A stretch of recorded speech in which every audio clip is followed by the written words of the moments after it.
When people think about classic American car trucks, one name almost always steals the spotlight: the Chevrolet El Camino. Walk through any classic car show and you'll see it for yourself. El Camino se brille. Meanwhile, the Ford Ranchero, you're lucky if you spot one. The ratio is usually something like one Ranchero for every 5 or 6 El Caminos. But rarity doesn't mean irrelevance. In fact, sometimes it means the exact opposite. And when it comes to overlooked legends, few vehicles deserve more attention than the Ford Ranchero GT, equipped with a legendary 429 Cobra Jet. And today, we're telling the story of how Ford ended up stuffing one of its most brutal big blocks into a car with a truck bed. To understand that, we need to rewind. The Ford Ranchero actually beat the El Camino to market. Introduced in 1957, it became America's first mass-produced car-based pickup, long before Chevy joined the party. But its early years were anything but stable.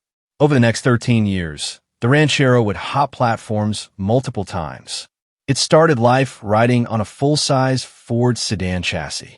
In the early 1960s, it downsized onto the Falcon platform.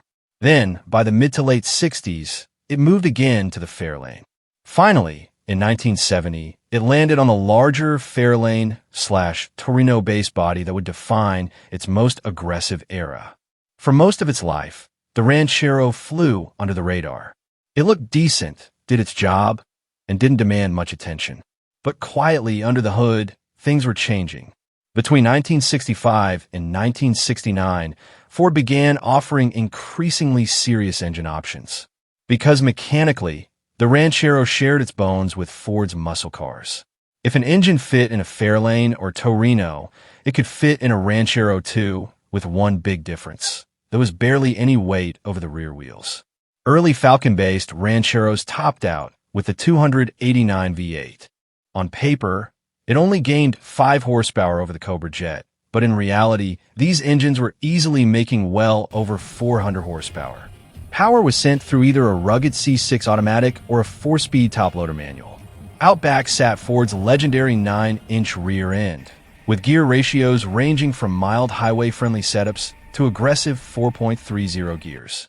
Limited slip traction was optional and absolutely necessary, because with a big block up front and an empty bed in the back, these things could get sketchy fast. Handling wasn't the Ranchero's strong suit. Weight distribution was front-heavy, especially with a 429 up front. But the Torino-based chassis did offer improvements over earlier generations, including a wider track and better suspension geometry. Heavy-duty suspension packages and optional front disc brakes helped, but this was never a canyon carver. Inside, the Ranchero was acceptable but unremarkable.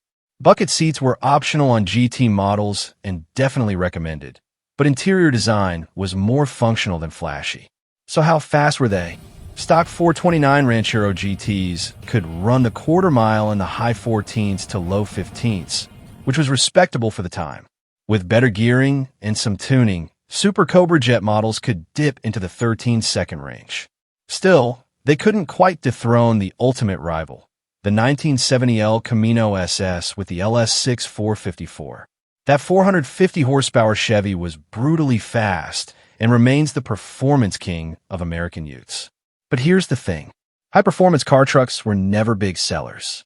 Chevy built only about 500 LS6 El Caminos. Ford's 429 Ranchero GT production numbers were similarly low across 1970 and 1971. By 1972, emissions regulations began choking the life out of muscle cars. Power dropped, designs softened, and the era came to an end.